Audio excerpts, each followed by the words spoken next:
ನಮಸ್ಕಾರ ಎಲ್ಲರಿಗೂ. ನಾವು ರೀ ಇವತ್ತು ಹಸಿ ಮಾವಿನಕಾಯಿ ಚಟ್ನಿ ಮಾಡತ್ತೀವಿ ರೀ. ಈ ಬಿಸಿಲದಿಂದಾಗ ಊಟದ ರುಚಿ ಹತ್ತಂಗಿಲ್ಲರಲೇ ಅವಾಗ ಈ ಥರ ಹುಳಿ ಹುಳಿ ಖಾರ ಖಾರ ಸಿಹಿ ಮಾವಿನಕಾಯಿ ಚಟ್ನಿ ಮಾಡ್ರೆ ಭಾಳ ಅಂದ್ರೆ ಭಾಳ ಮಸ್ತ್ ಆಕತ್ರಿ. ರೊಟ್ಟಿ ಚಪಾತಿಗೆ ಅನ್ನಕ್ಕೆ ಎಲ್ಲದಕ್ಕೂ ಇದನ್ನು ಊಟ ಮಾಡ್ಬೋದು ರೀ. ಭಾಳ ಮಸ್ತ್ ಇರ್ತೈತಿ. ಇದನ್ನು ಮಾಡೋಕೆ ನಾವು ಮೊದಲಿಗೆ ಅಂತಿ ಇಲ್ಲೇ ಅರ್ಧ ಟೀ ಸ್ಪೂನ ಮೆಂತ್ಯ ಕಾಳು ತೊಗೊಂಡಿವಿ ರೀ. ಆ ನಂತರ ಅರ್ಧ ಟೀ ಸ್ಪೂನ ಸಾಸಿವೆನೂ ತೊಗೊಂಡಿದ್ದೀವಿ. ಈಗ ನೋಡಿರಿ ಇಲ್ಲೇ ಅರ್ಧ ಟೀ ಸ್ಪೂನ ಜೀರಿಗೆನೂ ತೊಗೊಂಡಿವ್ರಿ. ಇದು ನೀವು ಕ್ವಾಂಟಿಟಿ ಎಷ್ಟು ಮಾಡ್ತಿರ್ತಿರ್ಲೆ ಅಷ್ಟು ಇವನ್ನ ತೊಗೊಂಡು ನೀವು ಹುರಿಬೇಕಾಕತ್ರಿ. ನಾವು ಒಂದೇ ಮಾವಿನಕಾಯಿ ಇದು ಮಾಡಿ ತೋರ್ಸತ್ತಿದ್ದೀವಿ. ಇದಕ್ಕೆ ಸಾಕ್ರಿ.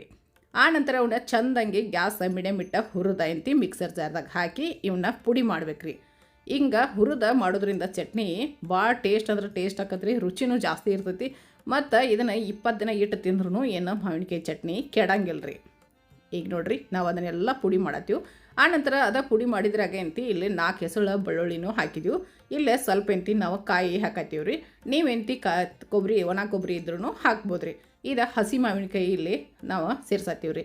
ಆಮೇಲೆ ರುಚಿಗೆ ತಕ್ಕಷ್ಟು ಉಪ್ಪು ಎಷ್ಟು ಬೇಕು ನೋಡಿ ಸೇರಿಸ್ರಿ. ಏನು ರೀ ಹಸಿ ಮಾವಿನಕಾಯಿ ಏನಾಗ್ತೀರಿ ಹಣ್ಣಾಗೈತೆ ಅನ್ಕೋಬೋದು. ಇಲ್ಲ ಒಂದಿನ ಇಟ್ಟಿದ್ದಕ್ಕಾಗಿ ಅದು ಹಣ್ಣುಗತಿ ಕಾಣತೈತ್ರಿ. ಅದು ಹಸಿ ಮಾವಿನಕಾಯಿನ ಐತ್ರಿ. ಆನಂತರ ಅದಕ್ಕೆ ಬೆಲ್ಲ ಒಂದು ಸ್ವಲ್ಪ ಎಂತಿ ರೆಡ್ ಚಿಲ್ಲಿ ಪೌಡ್ರ್ ಅಂದರೆ ಕೆಂಪು ಖಾರ ರೀ ನಿಮ್ಗೆ ಎಷ್ಟು ಬೇಕು ನೋಡಿ ಹಾಕಿ ಈ ಥರ ಎಂತಿ ಮಿಕ್ಸರ್ಗೆ ಹಾಕ್ಕೊಂಬರ್ರಿ. ಇದು ಒಣ ಕೊಬ್ಬರಿ ಹಾಕಿರಂದ್ರೆ ನೀವು 20 ದಿನ ಇಟ್ಟು ತಿನ್ಬೋದು ರೀ. ನೀವು ಹಸಿ ಕೊಬ್ಬರಿ ಹಾಕಿರಂದ್ರೆ 2 ದಿನ ಇಟ್ಟರೆ ಏನೂ ಆಗಂಗಿಲ್ಲ ರೀ.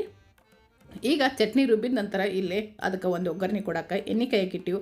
ಎಣ್ಣೆ ಕಾದಾದ್ಮೇಲೆ ಸ್ವಲ್ಪ ಎಂತಿ ಅದಕ್ಕೆ ಸಾಸಿವೆನೂ ಹಾಕಿದ್ದೀವಿ ರೀ.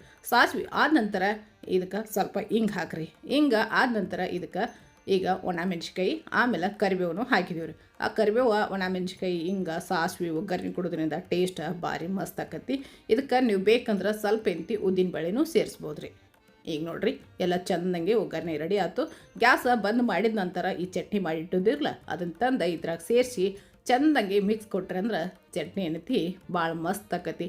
ಅನ್ನದ ಜೊತೆ ಕಲಿಸಿ ಊಟ ಮಾಡಕತ್ರ ಇನ್ನೊಂದು ತುತ್ತು ಅನ್ನ ತಿನ್ಬೇಕತ್ತ ಅನಿಸತ್ರಿ. ಅಷ್ಟು ರುಚಿಯಾಗಿರ್ತೈತಿ. ನೀವು ಮಾಡೋದು ಈ ಥರ ಎಂತಿ ಮರ್ಯಾಕೆ ಹೋಗ್ಬೇಡ್ರಿ.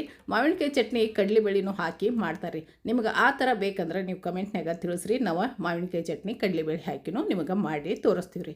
ನೋಡಿರಿ ಚಟ್ನಿ ಎಷ್ಟು ಚಂದ ಕಲರ್ಫುಲ್ ಕಾಣತೈತಿಲ್ಲ ರೀ. ಹಿಂಗೆ ಚಟ್ನಿ ಮಾಡಿ ಮಕ್ಕಳಿಗೆ ಚಪಾತಿಗೆ ಒರೆಸಿ ಸುತ್ತಿ ಕೊಟ್ರಂದ್ರೆ ಚಪಾತಿ ಕಡ್ಕೊತಿದ್ದಾರು. ಮಕ್ಕಳ ದೊಡ್ಡವ್ರ ಎಲ್ಲರೂ ಇಷ್ಟಪಟ್ಟು ತಿಂತಾರೆ. ಮಸ್ತ್ ಅಂದ್ರೆ ಮಸ್ತ್ ಆಕೈತಿ. ಒಂದು ಸಲ ಟ್ರೈ ಮಾಡಿ ಹೆಂಗೆ ಬಂದಿರ್ತೈತೆ ಕಮೆಂಟ್ನಾಗ ತಿಳಿಸೋದು ಮರಿಬೇಡ್ರಿ. ನಮ್ಮ ವಿಡಿಯೋ ನಿಮ್ಗೆ ಇಷ್ಟ ಆದರೂ ಬೇರೆದವ್ರಿಗೂ ಶೇರ್ ಮಾಡಿರಿ. ಇಲ್ಲಿ ತನಕ ವಿಡಿಯೋ ನೋಡೋದಕ್ಕಾಗಿ ಧನ್ಯವಾದಗಳು.